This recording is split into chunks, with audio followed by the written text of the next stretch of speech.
old friend. Fill me in slow, old friend. Start from hello, old friend. I want the when, where, and how. Old friends do tend to become old habits. Never knew how much I missed you till now. Most friends fade or they don't make the grade.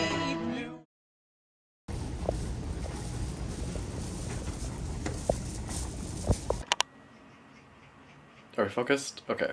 What's up, y'all? I just got off work, but I just realized I have free will and I can go and try a blazer. Also, it's hot as balls, so why is Nathan trying on a blazer? Don't ask me why. But yeah, I've got free will. I'm gonna do it. So we're gonna do that. And it's about a 40-minute train ride, and I've got some reading to do. So we're gonna focus on that. Read on the train.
Mirinae was born in South Korea. Her debut novel, 8 Lives of a Century-Old Trickster. Mirinae. Y'all, it's D-Day. I'm going to be interviewing Mirinae, 8 Lives of a Century-Old Trickster. Yeah, nervous. I'm not ready. I don't feel ready. I try to read off a prompt as little as possible. Oh, God. It's a tired morning, just like pacing and trying to memorize all of this. Yeah, reworked my questions. Time management, I've only got an hour. You know what's crazy is that you don't really think about it, but an hour goes by so fast. When I think of an hour chat, that's literally just like 3 to 5 questions. And also to think of like 1 or 2 from the audience. It's just like, whew. Anyway, been stress reading. Did I leave my thoughts on this? Will say it got me out of a slump. I'm like back in my grind, y'all. Or it could just be stress reading, who knows. I realized to get out of slumps, I just either need one of 2 things. I either need a mood read, so something really atmospheric and something I could easily get lost into, or something plotty. Also something, you know, a big grand story to get lost into. I just loved how plotty this was and how fast-paced it went, but also trekked like essentially 8 different lives. What you have here is Grandma Mook, who enters this retirement facility where there's a woman in service to write the obituaries of elderly people who are soon to be passed away, and just like organizing documents and stuff. Anyway, I think I've already talked about this. Getting deja vu now.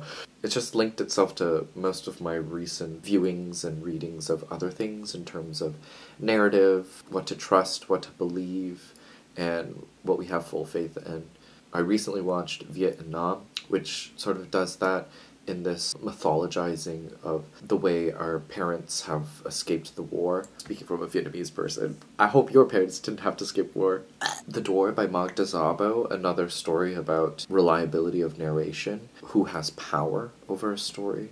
And this one, I think, just like taps into the survival of story, how stories survive us and how we make them survive and pass on through essentially oral storytelling. Enjoyed this a lot. Can't wait to speak with her. Yeah, I don't know if this was like, ooh, I'm in my groove, or it's all stress reading, but then I just finished the other day James Baldwin, No Name in the Street. Oh my god. I could literally just go on about how brilliant nonfiction Baldwin is. It's just crazy the things that he fought for and how we're still fighting for the same things, but even on a grander scale, with the state of America as in right now, the way that the war in Gaza is still in place.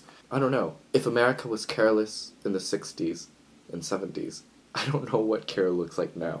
I think we've tried to attempt to find what care means. Self-care, community, and care. In the end, become these like big buzzwords now, and I don't know what care really looks like for a person and for minorities and hurt people in our communities. I really don't know.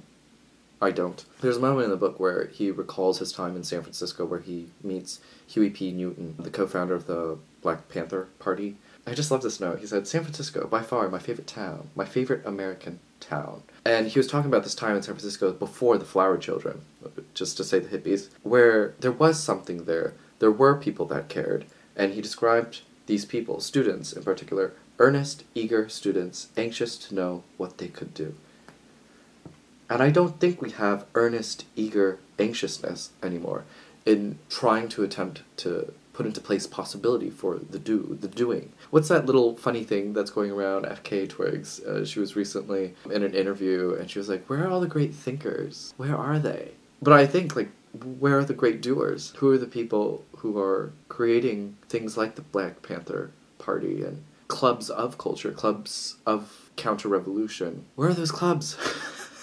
And can they be book clubs? Because I really want to know. Anyway, stunning look. I just love the first half, which is really about Baldwin reckoning with his past and his upbringing and going back home and seeing that there's a differentiation. Him as an expat who lived in Paris and then came back to his hometown and still saw a broken America, not just in the land itself or in the sentiments, but in his own people, in his own kind. But there was this differentiation, this distance, and he knew there was. And in here he talks about his complicated relationship with Malcolm X, where it was like he admired him, but he also feared him. He disagreed with him, but also agreed with him at some points.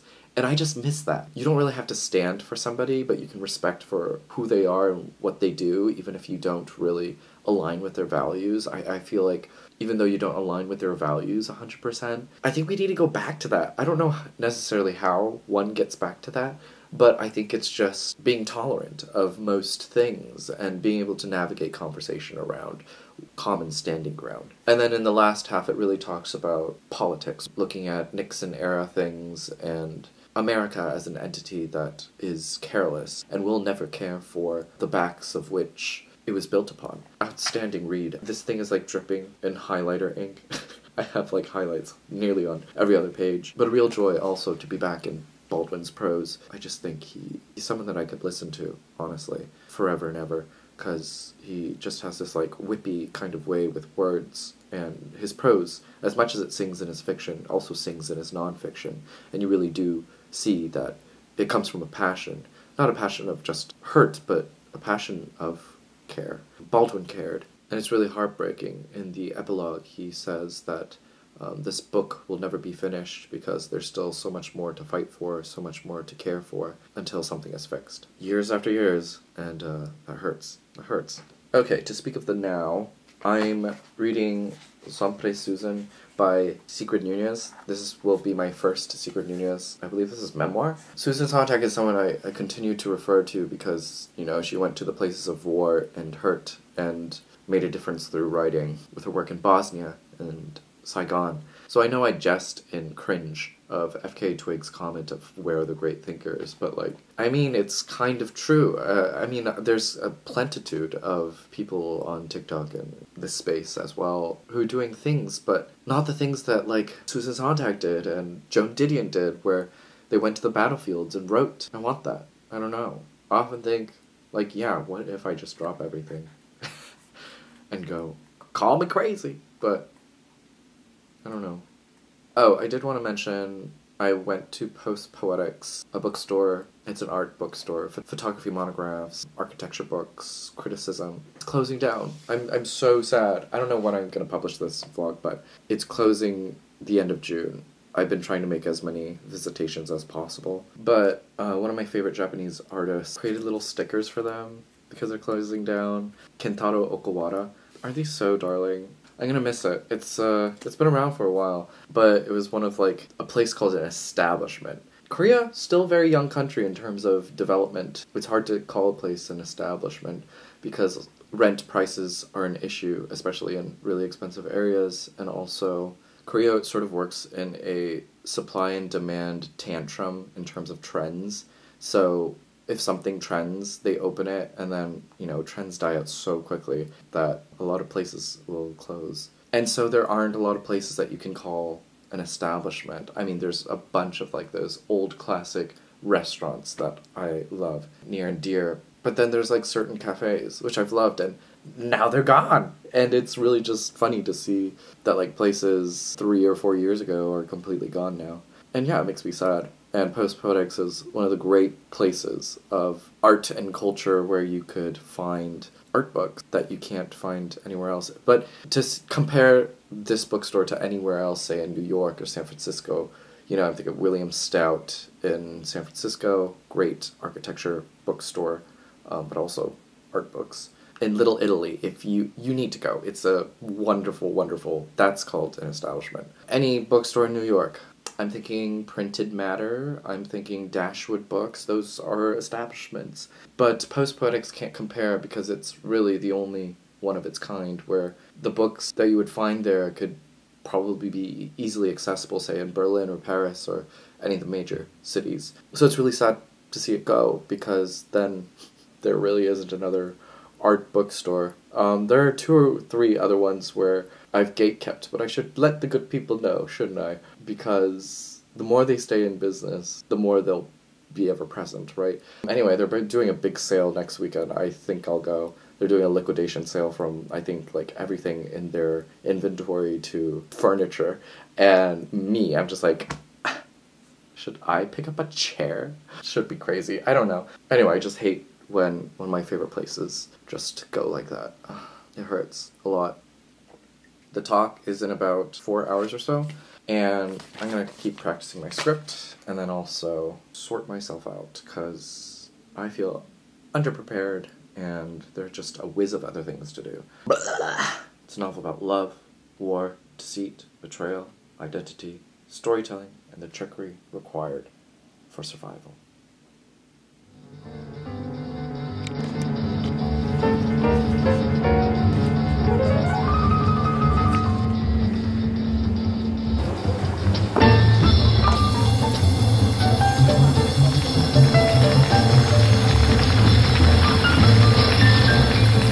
There it is, everybody.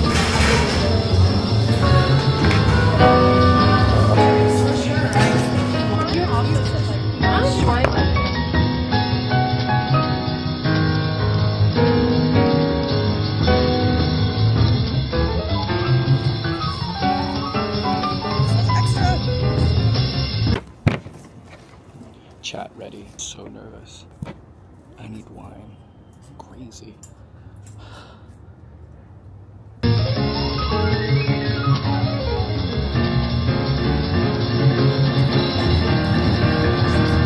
It's a novel about love and war, deceit, betrayal, identity, storytelling, and the trickery required for survival. So all I can say is I have no idea why I'm writing in English, but however, writing this kind of very Korean story that's quite intimate to me. Also, a lot of materials are from adapted from my family's experiences. Actually, writing it in English, it gave me a certain freedom and also certain distance, sort of creative distance that's quite necessary. I couldn't help but think of The Passage of Time, do your book. Immediate books that come to mind are Orlando by Virginia Woolf and Gore by Chung Myung-kwan, which is whale. It's these treks through time and history and almost this shape-shifting quality, very similar to a Trickster. And I think it was John Berger who said that stories are about choices. People make certain choices for their own bias or for their own survival. What choices in the novel did you make that surprised you as a writer? As I was writing the book? Yes, or your characters as well. Oh, the How did they surprise you? I think, as I said, my book was, it was somewhere in the middle. There are some writers, as I said, like Stephen King, who didn't plan anything, who just starts with this one question, like, oh, what if an entire huge village is under a dorm? Anything you're currently working on that you want to share with us? I'm working on another very weird novel called The Empire V. I'm a bit more than halfway, I guess. It's inspired by this famous TV program. You guys know EVS. It's actually it's an educational channel. They had this really, really super popular South Korean TV series called There's No Such Thing as a Bad Dog. 세상에 나쁜 개는 없다.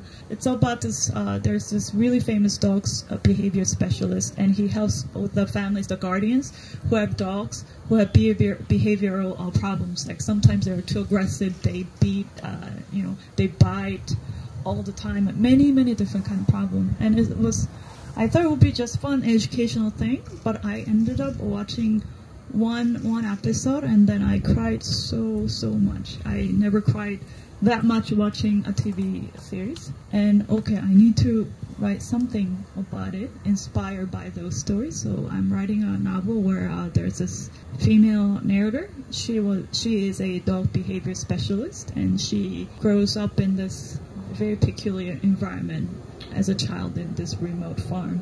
And yeah, she grows up to be, and often a lot of problems that dogs have, they're from the problems their guardians have, like children who grow up in certain environments that they end up, I don't want to spoil too much. According to Nathan and according to me, you guys are all sexy.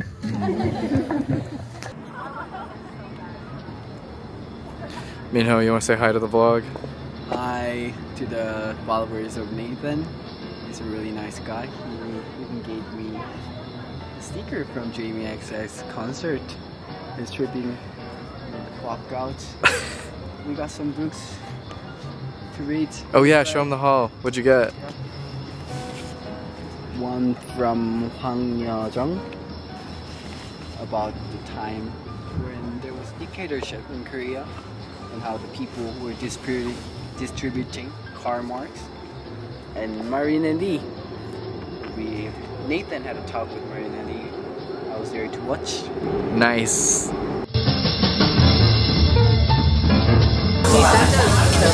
The head.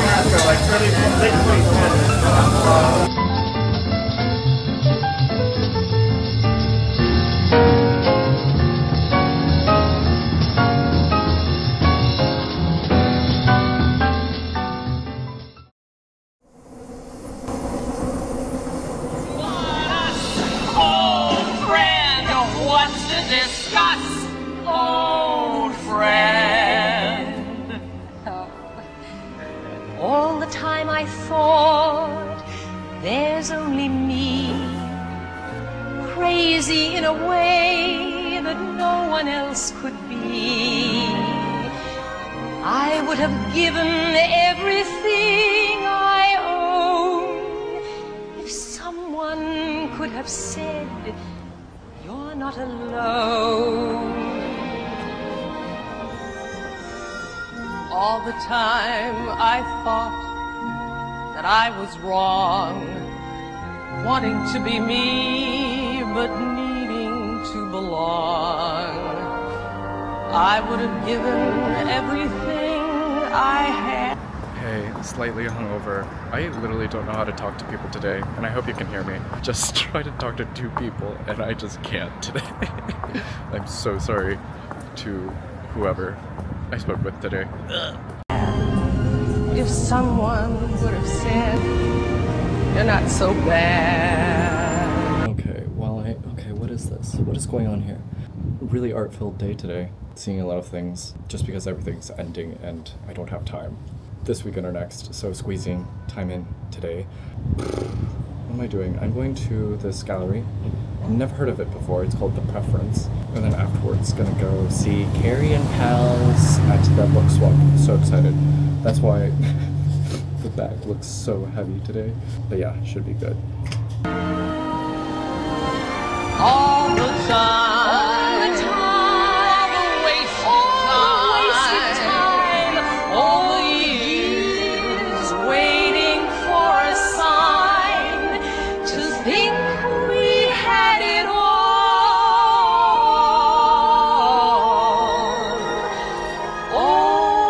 the time,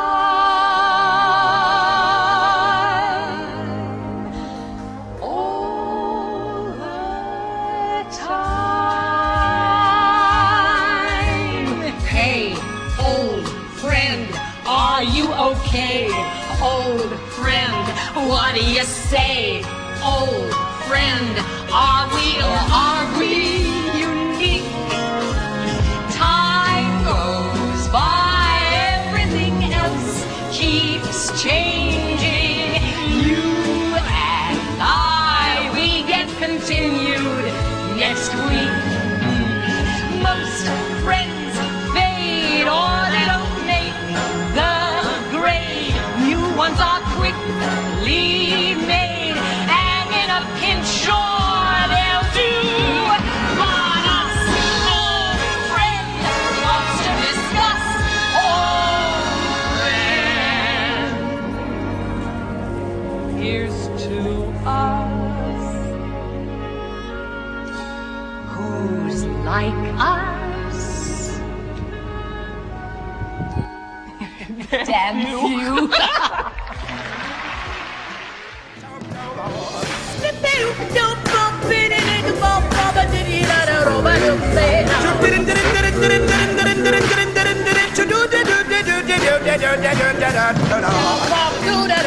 There's worse.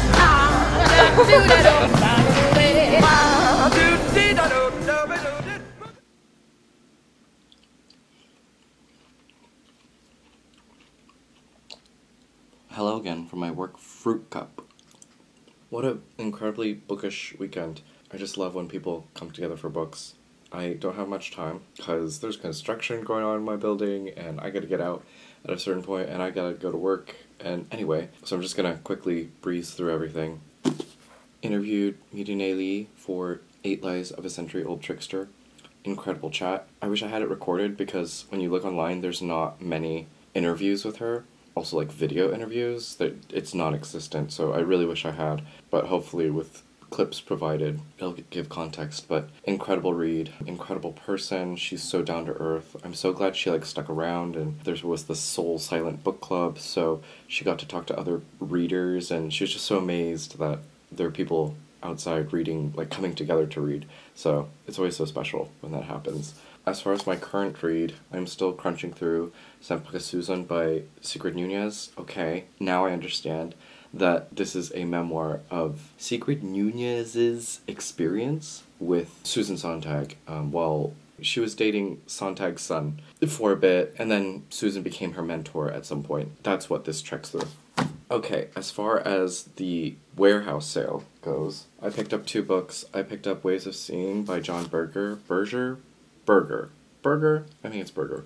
Yeah, just been meaning to do this. I see it all around all the time, and I was just like, you know what? Let's do it. Let's snag a copy. And then we have Yon Fosse. I hope I said that right. Alice at the Fire. Haven't done any Fosse. My friend told me that this was like the perfect place to start, so excited to do this. A friend passed off Frank Sonnets by Diane Seuss. Poetry collection. Can't wait to do this as well. She really loved this. And then, as far as the book swap went with Carrie, which was such an amazing turnout, amazing book. Some books were provided by DB, but let me just show you. We have My Roman Year by Andre Aciman, 1960s Rome. Teenage Andre stands at the dock. His mother fusses over their luggage. 32 suitcases, trunks, and tea chests that contain their world. Ooh, okay, is this a memoir? We'll find out. I believe this is a short story collection. Nope, I think it's just a short story or a small novella. This is The Night Nobody Returns Home by Kim Soom. The protagonist finds herself wishing for their safe return. Okay, that's an awfully written sentence. Anyway, If any of you must know, I love just going into a book blind, so happy to do this. Also, I'm a bit under the weather. I don't know what happened. I think really overstretched myself. Is that the word? I don't know. Oh god, I hear people outside talking. They're probably waiting for people to leave their apartments. I have Ted Chiang, Stories of Your Life, and others. Funny enough, when I was talking to Mirinae, she praised one of the short stories in here. So, yeah. I like him. I've only read one other short story collection from him, and I thought they were quite whimsical and fantastical. Excited to have more of his stuff. And then kindly provided by dbooks, one of sort of the oldest bookstores in Korea to sell foreign books. For the most part, I used to just get my books from Kyobo, but thankfully really, really happy to be working with them throughout all the events that happened this past weekend. I've seen these circling around X, formerly known as Twitter. Uketsu, we have Strange Pictures and Strange Houses. And these are fun because they're like mystery books, translated from the Japanese, but there's like diagrams, pictures. Let me try and find the pictures. Yeah, because it's called Strange Pictures, Nathan. There, as you see. And yeah, it's sort of like a puzzle mystery that you're supposed to read through. Uketsu is on YouTube. I've heard many good things about The Lamb by Lucy Rose. Yeah, I was going to request this as a galley, but I was just overwhelmed with a bunch of other reads, so I didn't. But here it is, in physical print as an ARC, so yeah, excited to do this. And finally, Katabasis by R F Kuang. This is not my genre, so I don't know what to do with this. Should I do a reading vlog? I don't know. But yeah, crazy. I thought Yellowface was entertaining, but this, not sure. Yeah, what is this? Alice Law has only ever had one goal, to become one of the brightest minds in the field of magic. Yeah, we got wizards. I'm so excited. I like magic. Sorry if that was a bit rushed. But that's it. Stay reading. Reading is sexy. I love y'all for reading. And yeah, I hope you enjoyed this chaotic vlog. I know there was like, I tried to do transitional footage of telling you where I was going, but it just ended up being, I was just so out of it, like, hung over. Ugh. And the brain was not braining, brain is still not braining, and I gotta sort myself out. Anyway, as always, I'm Blackwell's affiliate, so if you enjoyed me talking about any of these books, please consider using my affiliate link downstairs, and as always, be well, do good work, keep in touch. We get continued next week. Most friends fade or they don't make the grade. New ones are quickly made, and in a pinch, sure they'll do. But us old friend wants to discuss old friend. Here's to us. Who's like us? Damn you. Good night, everybody.